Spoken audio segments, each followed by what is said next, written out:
Olá, meus amigos, muito bem-vindos a mais um podcast Letras de Indaiá. Eu sou Rubens Pantano Filho, da Academia de Letras de Indaiatuba. Quero agradecer inicialmente ao escritório Pires da Cunha, que é o patrocinador deste nosso programa de hoje. Aliás, eu gostaria de já, de início, fazer um convite aos empresários, às instituições de um modo geral, às empresas, profissionais liberais, outros escritórios, para que contribuam, com o nosso canal, para que a gente mantenha ativo esse espaço, para divulgação da literatura, da arte, enfim, da dança, da cultura de um modo geral. Eu vou deixar aqui o meu endereço eletrônico, é pantanof, de filho, @uol.com.br. E vocês podem, então, me escrever para que a gente possa conversar um pouquinho sobre a possibilidade de patrocínio para o nosso programa. Bem, como eu disse aí de início, esse canal da Academia de Letras de Indaiatuba, ele tem por objetivo apresentar um pouquinho sobre literatura, sobre a cultura de um modo geral, trazendo personalidades aqui da nossa cidade e da região. Nós iniciamos esse podcast há algumas semanas, convidando inicialmente alguns acadêmicos, E hoje nós temos aqui o prazer de receber aqui no nosso estúdio o acadêmico Carlos Olímpio Pires da Cunha. Carlos, muito bem-vindo. Gostaria que você aí se apresentasse um pouco, se dirigisse aos nossos ouvintes. Que alegria podemos conversar um pouco sobre a nossa cidade e, em particular, sobre as questões culturais de Indaiatuba. Naturalmente, é um privilégio ocupar uma das cadeiras na Academia de Letras de Indaiatuba, mas mais do que isso, a importância que tem uma instituição como essa na vida da comunidade, um olhar para as artes, para a literatura, para a música, enfim, tudo isso que, sem dúvida nenhuma, traz uma diferença na vida da comunidade, E a academia tem esse objetivo. Você é confrade lá, você mais do que ninguém sabe a importância de uma instituição como essa, e a alegria maior por ver que Indaiatuba nasce agora essa academia, e pelo visto, pela qualidade dos confrades que lá estão, com certeza terão muito a contribuir para a vida cultural da nossa querida Indaiatuba. Não tenho dúvida. Nós estávamos conversando um pouquinho antes, de iniciar o programa, e você estava contando um pouco, você é nascido em Indaiatuba ou não? Não sou nascido em Indaiatuba. Eu nasci em Serra Negra e vim para cá em 5 de agosto de 1955. Mas você estava você estava contando um pouquinho de Indaiatuba, digamos, de outros tempos, das dificuldades para estudar e tal. Então, na verdade, como eu disse, eu vim para Indaiatuba em 1955, era uma outra realidade. Indaiatuba, na época, tinha 25.000 habitantes, como toda cidade pequena naquela época, com algumas dificuldades. Do ponto de vista cultural, para você ter uma ideia, para fazer o colegial, nós deslocávamos ou para Campinas ou para Itu. Eu, por exemplo, quando terminei o ginásio, terminei aqui em Indaiatuba e fui fazer o colegial, na época, o curso Magistério de Formação de Professores, o curso normal, no Instituto Regente Feijó, em Itu, E nós viajávamos diariamente. Para você ter uma ideia, eram 2 ônibus em Indaiatuba diariamente para Itu, para completar o curso colegial, que na época era ou o curso normal, ou o clássico, ou científico. Ou científico, exatamente. Exatamente. E acho que um outro grupo provavelmente O outro grupo para Campinas, e alguns até que tinham parentes ou alguma em São Paulo, outros centros grandes. Mas em Indaiatuba nós tínhamos até o curso ginasial e depois, então, nós vimos uma geração importante, uma geração que foi buscar formação e conteúdo cultural forte, e que, voltando para Indaiatuba, teve uma inserção na vida da comunidade, uma inserção importante que transformou Indaiatuba do que nós conhecemos hoje, uma das referências em qualidade de vida no país, Sem dúvida. inclusive pela questão cultural, né? Perfeito. Então, e a academia, sem dúvida nenhuma, é mais uma instituição que tem muito a contribuir para aprimorar essa história da nossa Indaiatuba. Eu vou fazer uma consideração mais ligada à questão educacional, né? Sim, claro. Além da sua trajetória como político, como advogado, você esteve também à frente da FIEC, né? A Fundação Indaiatubana de Educação e Cultura, como superintendente, e, se eu não estou enganado, inclusive numa fase aí de implantação, né, da entidade, de consolidação. Então, eu queria que você falasse um pouquinho desse período. Realmente, Rubens, eu tive esse privilégio. Eu tive 2 mandatos de vereador. No segundo mandato, entre 83 e 88, foi criada a Fundação Indaiatubana de Educação e Cultura, e, na época, como vereador, eu tive a oportunidade de participar das discussões da instituição dessa fundação, e, posteriormente, ela foi implantada, a FIEC, inclusive ela comemora agora, nesse período, 40 anos de existência, com importância na vida de Indaiatuba, mas em 98 ela passou por um período de transição, porque houve uma mudança na Lei de Diretrizes e Bases da Educação, e com isso ela teve que sofrer uma adequação no seu propósito, na sua formação, na sua grade curricular.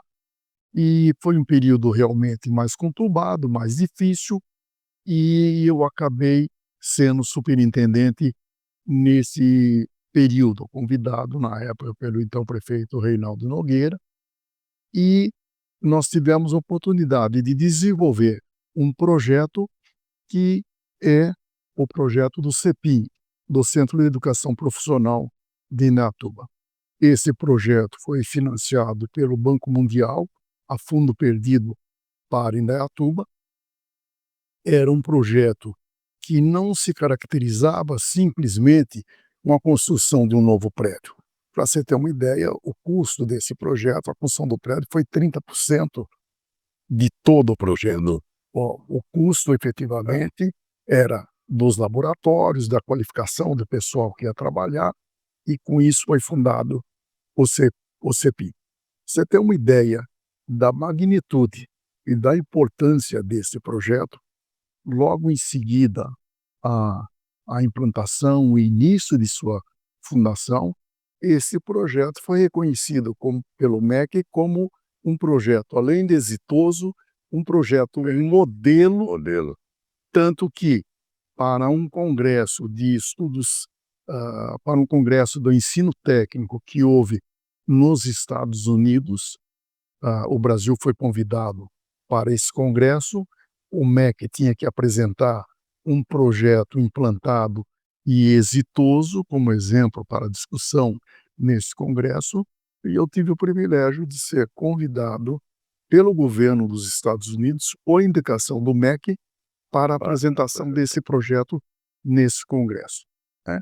E sem dúvida nenhuma, os resultados da importância da fundação do CEPIM está a olhos vistos aí na cidade que Parece que hoje, inclusive, a entidade oferece, inclusive, a formação técnica em alguns convênios com prefeituras da região.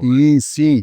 O que acontece, por exemplo, nessa época, uma das coisas que acontecia, eu vou ocupar um pouquinho de tempo, mas, por exemplo, nós tínhamos uma das empresas da cidade, na área de produção química, que estava sendo pressionado pelo Conselho de Química para que os seus técnicos fossem demitidos, porque eles não tinham a qualificação acadêmica. Entendi.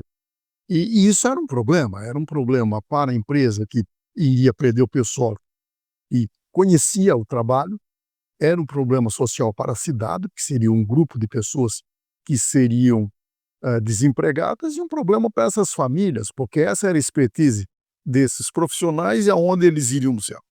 Na época, nós já fizemos um convênio com a empresa, para você ter uma ideia, com a anuência do Conselho de Química, para que a FIEC oferecesse a qualificação para as pessoas em horário alternativo ao horário de trabalho, usando os laboratórios da empresa para o curso, e o curso, inclusive, remunerado pela própria empresa.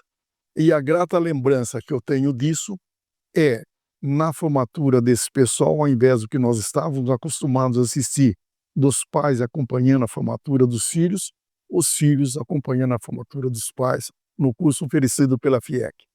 E depois também, logo em seguida, havia uma situação semelhante com as pessoas que trabalhavam na área de enfermagem.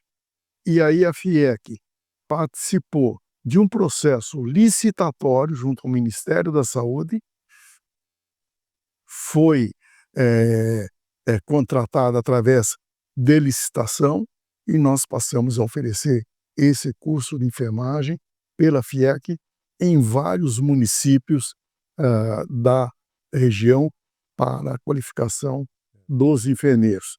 E hoje eu tenho conhecimento que essa experiência se repete em inúmeras outras áreas. Quer dizer, dada a importância e a qualidade do trabalho e dos cursos oferecidos por essa fundação. Muito bem. 40 anos está completando? 40 anos está completando. A fundação dela foi nessa legislatura, ela completa 40 anos. Eu sei que diversas atividades estão ocorrendo lá.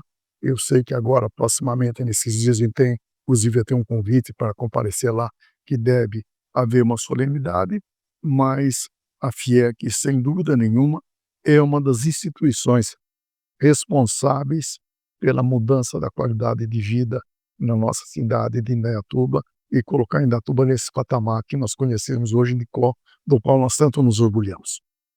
Ver a importância, né, da educação, né, da formação, né, para a cidade, para as pessoas, para as famílias, né? Sem dúvida nenhuma, Rubens, porque é claro que quando se fala alguma coisa, a primeira discussão que vem na vida de uma cidade, de uma comunidade, é a questão econômica. Mas não há dúvida que ela vem em consequência e em decorrência de outros valores que a cidade possa oferecer. Então, a educação, a formação, a cultura é o grande patrimônio de qualquer sociedade, né? E com ela, com certeza, nós teremos êxito em todas as outras atividades. Sem ela, com certeza, nós estamos fadados a sermos derrotados em todas as demais atividades. Tá bom. Então, vamos aproveitar, então, os parabéns para a FIEC, né? Da Ação Indaiatubana de Educação e Cultura, que completa seus 40 anos. A homenagem da Academia de Letras de Indaiatuba a essa instituição e todas as pessoas que, ao longo desses 40 anos, construíram essa belíssima história, né? Professores, diretores, os funcionários de um modo geral, porque a instituição ela tem inúmeros colaboradores. Então, parabéns à FIEC. Carlos, agora nós vamos voltar para a nossa academia, né? Você ocupa a cadeira número... Eu ocupo a cadeira número 23. Eu lembro que nós estávamos lá numa reunião, né, onde cada um dos acadêmicos foi apresentando os nomes, né, dos patronos que desejavam para as suas cadeiras. E você apresentou um nome de destaque, né? Então eu queria que você falasse um pouquinho do seu patrono. Rubens, eu vivi a geração de 68, foi quando eu completei 18 anos. E acompanhei todo o processo de abertura política, o período mais difícil do regime democrático no país, talvez, e também todo o processo de abertura. E não há como deixar de reconhecer a importância que teve Ulisses Guimarães na redemocratização do país. Inclusive, nos dias de hoje, não dá para deixar de ter Ulisses Guimarães como uma referência de postura, de homem público, de compromisso com a democracia. E então eu achei que seria importante não apenas homenagear Ulisses dando o nome como patrono da cadeira que eu ia ocupar, mas principalmente por lembrar como ele como um exemplo para gerações futuras do que nós queremos para o nosso país. Ulisses Guimarães foi uma figura extremamente importante, né, no cenário político nacional. Na verdade, ele também é advogado, né? Também advogado, Ele foi grande professor, tribuno, foi professor muitos anos também da Universidade Mackenzie, sim, foi professor aqui na FADTU, e foi professor e diretor da Faculdade de Direito de Bauru, onde inclusive meu pai também estudou, né? E Ulisses Guimarães foi, acho que deputado uns 10, 11 mandatos por aí, né? foi deputado durante muitos mandatos, Presidente foi da Câmara, presidente da Câmara, presidente da Constituinte, da nossa Constituinte Cidadã, de e 87, tem né? inclusive uma coisa que poucos, não é que não tenham conhecimento, pouco se comenta e poucos, a disponibilidade dele. Na morte de Tancredo, ele seria o presidente da República. Porque, muito embora tivesse sido eleito com Tancredo Neves e José Sarney como vice, mas Tancredo Neves não havia tomado posse. Portanto, José Sarney, como vice-presidente, também não havia tomado posse. Então, com a morte de Tancredo, ele, como presidente da Câmara, seria presidente da República. E ele, para evitar um tumulto que com certeza ocorreria no país, mais do que depressa, ele foi o primeiro a dizer: não, o vice assume. José Sarney assumiu, e com isso nós com certeza evitamos uma ruptura no processo democrático do país que apenas se reiniciava. Ulisses era um grande articulador político, né? Grande. Conseguia congregar várias frentes. Com todas as frentes, de muita disponibilidade, de muita cultura, de muito fácil acesso, uma figura realmente com uma vida pública exemplar, né? E, e daí a importância e a razão pela qual, entre tantos outros que podia naturalmente, mas inclusive na sua contribuição cultural, quer dizer, toda essa vida de magistério, tudo, mas as pessoas que tiverem a disponibilidade de eventualmente ler os discursos que Ulisses fez na tribuna da Câmara, com certeza vão ver que ele é de um conteúdo extremamente importante e extremamente atualizado para a vida do nosso país. É importante a gente destacar que o Ulisses é um político, né, de uma época em que, claro, podia haver as diferenças entre as diversas correntes, mas nós tínhamos um Congresso, né, respeitado, né? Inclusive eu digo isso, e foi bom você tocar nesse assunto, para você ver a importância do respeito e a discussão das ideias e não ataque às pessoas. Nessa época em que Ulisses Guimarães foi presidente da Constituinte, eu era deputado federal constituinte, suplente por outro partido. Isso não faz com que eu não reconheça nele a importância, a contribuição dele para a história política do país. Você vê nesse período aí os grandes nomes: Ulisses, Mário Covas, Teotônio Vilela, o Severo Gomes, Paulo Brossard, o Lula também, né? Faziam a frente pelas diretas. Aliás, ele recebeu essa denominação, né? O senhor diretas. o senhor diretas, né? E eu nessa época eu participei muito desse movimento, porque eu tinha uma ligação pessoal com um deputado que tinha muita ligação também com Dante de Oliveira, que era o autor do projeto, da emenda, né? e Levou o nome dele. levou o nome dele, e com isso eu participei de algumas dessas manifestações públicas memoráveis em todo o país. Aquele cumpriço na Praça da Sé, lá, né? Que é isso, Isso na Praça da Sé, milhares de pessoas, né? Com essas grandes. né? Você tem uma ideia, em função desse movimento, na época eu cheguei a viajar, inclusive, para São Luís do Maranhão, para me reunir na época com o Sarney Filho, na tentativa de viabilizar as diretas para o país. né, tinha uma ligação, como eu disse, com o João Herman Neto, que foi prefeito aqui de Piracicaba, era colega de turma de faculdade da Luiz de Queiroz, do Dante de Oliveira, e em função disso eu acabei tendo um contato mais próximo com todo esse movimento. Esse é um movimento importante, né, que encerrou um período de 21 anos, né, de ditadura, do golpe militar. Bem, então o Carlos escolheu um patrono, né, de enorme referência, né, no cenário político do nosso país. Bem, nós estamos aqui já encerrando esse podcast de hoje. Tivemos aqui o grande prazer de fazer uma breve entrevista com o acadêmico Carlos Olímpio, né, da Academia de Letras de Indaiatuba.